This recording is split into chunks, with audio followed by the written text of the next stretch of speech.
Okay guys, so this is the side-splitter theorem. This is the first lesson that we're doing in the second half of Unit 7. We're still working with dilations and similar triangles. So here in exercise 1, it says, in the diagram shown of triangle ADE, points B and C lie on AD and AE such that BC is parallel to DE. So that's important right there. We know that BC is parallel to DE. That's already marked. So justify why triangle ABC is similar to triangle ADE. So we can do an informal proof here, right? So this is the only piece of information that we're essentially given.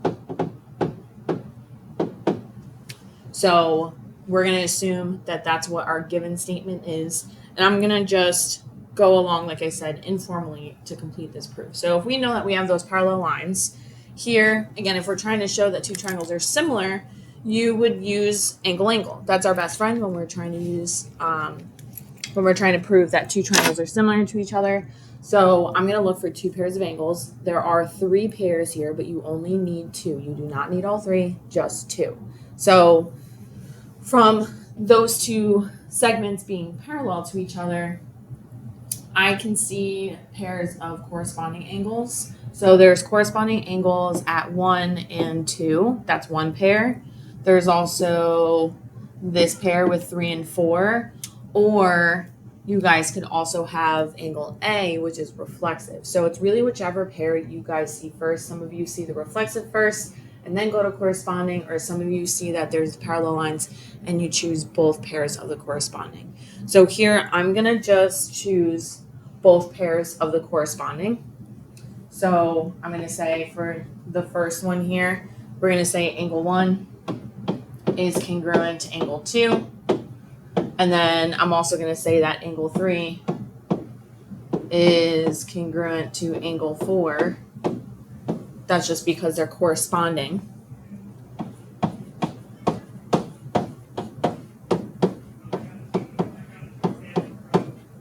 Okay, and then now that's enough for me to say that these 2 triangles are similar. So I'm going to say triangle ABC similar to triangle ADE. Okay, I'm just going to write over here that this is also reflexive, if you wanted to use that.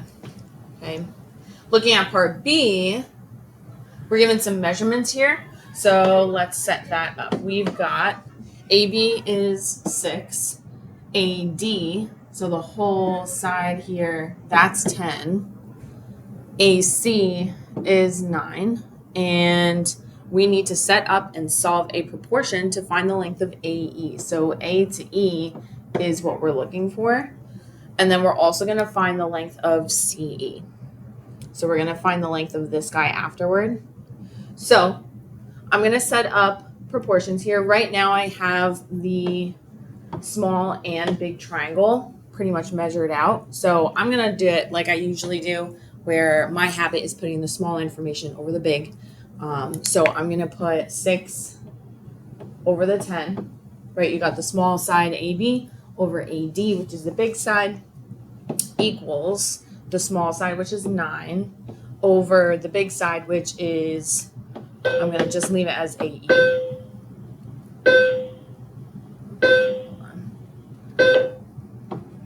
There we go. Okay, so now you're going to just cross multiply. So we'll have 6 times AE. So we'll have 6AE is equal to 9 times 10, which is just 90. And then you'll divide by 6 on both sides, and we'll get AE is equal to 15. Okay, so this here is 15. And I'm also asked to find CE. So if I know that the whole entire side there is 15 and just one piece of it is 9, I can just subtract the 9 from the 15 to get what CE is. So for CE, this is the second half of the question, I'm going to take 15 minus 9. So I'm going to get CE is equal to 6. So that is all that we needed to do for part B here. Okay. Now for part C, try and leave it a little up like this. Zoom out a little. There we go. Part C says find the following ratios of lengths from part B in their excuse me, in their simplest forms. What do you notice? So they're already telling you what sides you're setting up exactly how they want you to. So you're going to take AB, which was the 6, over BD, which was, we actually didn't find it. BD, if we do the same thing we did for AE to find CE, we're going to just take 10 and subtract the 6 from it. We'll get 4 for the length of BD. So let me just move this up a little bit. There we go. So 6 over the 4, which if we simplify that, we'll get 3 over 2. And then for AC was the 9, and CE was 6. So again, if I simplify that, I do get 3 over 2. So they both simplify to the same thing, which means that they have the same proportion or the same ratio. So the sides are broken up proportionally. So the observation, we're going to write that they have the same proportion or ratio. They have the same proportion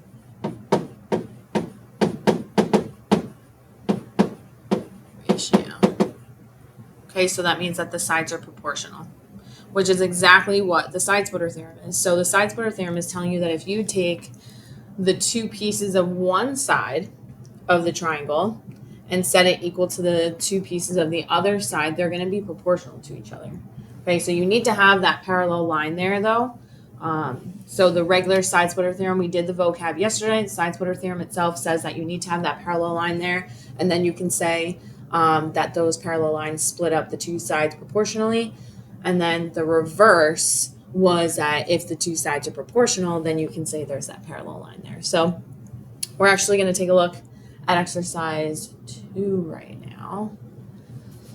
So we have in the following diagram, RU is parallel to SV, and that is also parallel to TW. So all 3 of these segments here are parallel.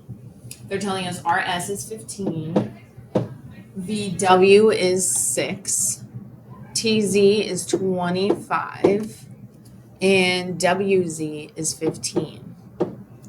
Find the lengths of ST, so I'm going to make that X, and UV, so this is going to be Y. Okay, 2 different things. We're going to show the work that leads to our answer. So I'm going to take just these 2 side measures and set those up in the Side-Splitter proportions. So I'm going to do 25 over X. We'll solve for X first. 25 over X. And so if I went from 25 to X. Sorry, I had to take a quick pause.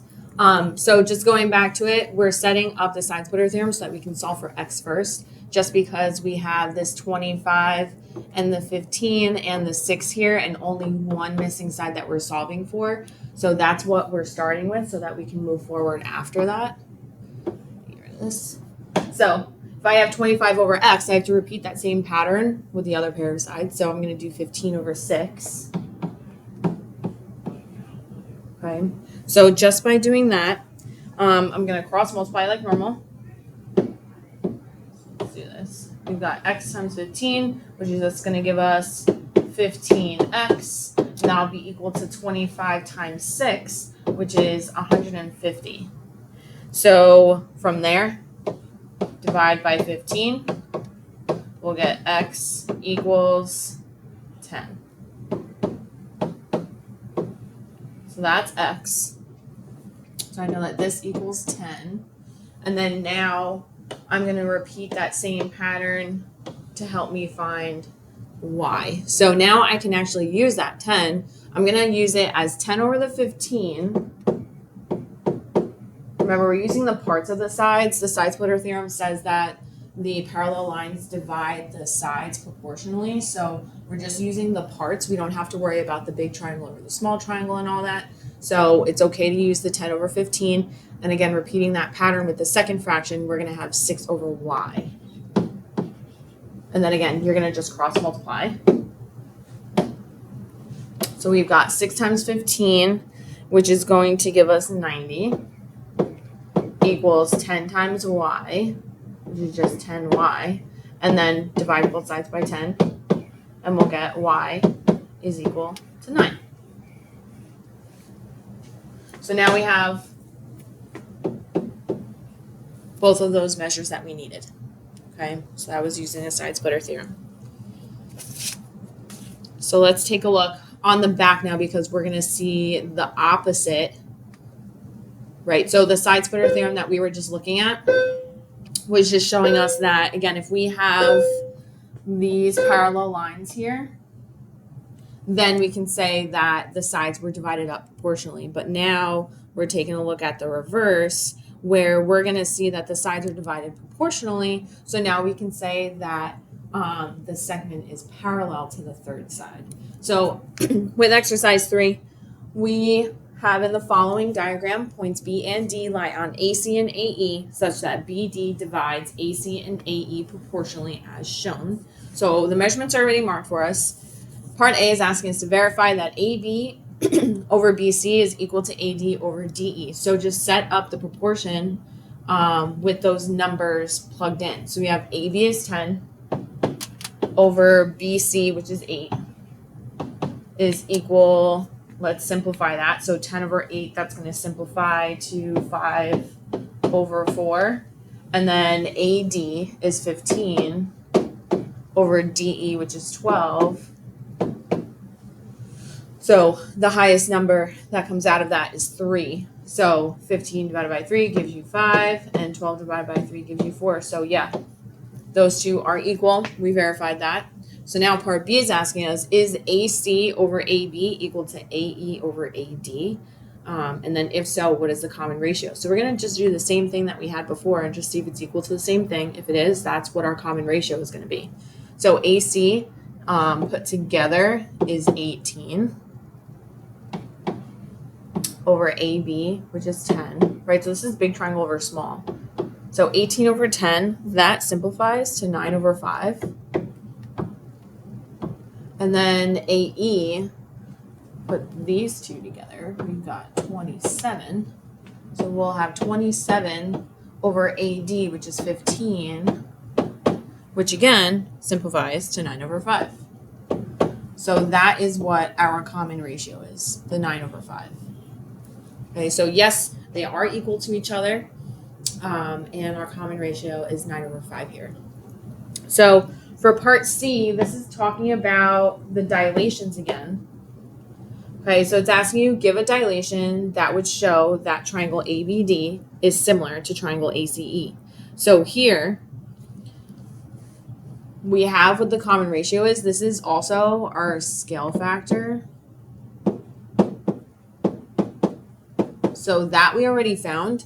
Because if they're asking us to show that ABD is similar to ACE, ABD is the old here, and we're trying to make it similar to ACE, so it's the new, which means that our scale factor is going to have to be greater than 1. And if you do 9 divided by 5, you'll see that you get a decimal where it's 1 point something, so it is greater than 1 there. So we're going to say, right, give a dilation. So we're going to say dilate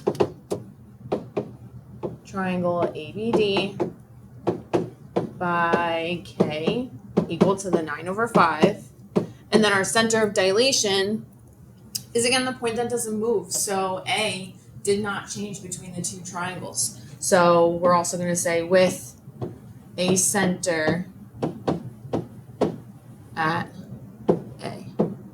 Okay, that's it. That's our dilation. So you say what you're dilating, and then you state your scale factor and the center of dilation. That's all you need to do to state a dilation, okay? And then just looking here, it says, how does knowing that these two triangles are similar allow you to conclude that BD is parallel to CE? So that is because if we know that these two triangles are similar, then corresponding angles are present. And those corresponding angles are created when we have parallel lines, or parallel segments in this case. So writing that down, we're going to say because the two triangles are similar, corresponding angles are congruent. And we're going to just say, for example, we have angle ABD would be congruent to angle ACE.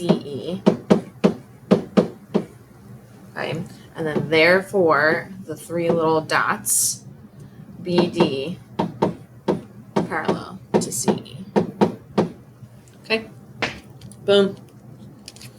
And then now right below we have two examples where you guys are just practicing the regular side splitter theorem. So you're not proving that these lines are parallel, you're just showing that the sides are split up proportionally. So you're using the side splitter theorem that we used in exercise 2 and kind of like what we showed in exercise 1C. So again, you're just setting up the proportions here. If you want to pause right now and try this out on your own, and then replay it so that like you see me working through it to just test and see if you did it correctly, you can do that.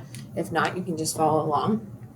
But again, using the side splitter theorem here, I'm going to set it up as 3 over 6 is equal to x over 9. And then I'm going to cross multiply. So I've got 3 times 9 gives me 27. And then 6 times x gives me 6x. So if I divide both sides by 6, for this first one, I'm going to just get x is equal to 4.5. And that's okay. Right? And then for number 2, setting up the same exact way, I've got 4 over 6 is equal to the 8 over x. So again, cross multiply. You'll have 4x is equal to 6 times 8, which is 48. And then divide both sides by 4, you'll get x equals 12. Boom. That's it. Okay, so if you guys are all set with that, I believe questions 1 through 3 are the homework questions that apply to today. Alrighty.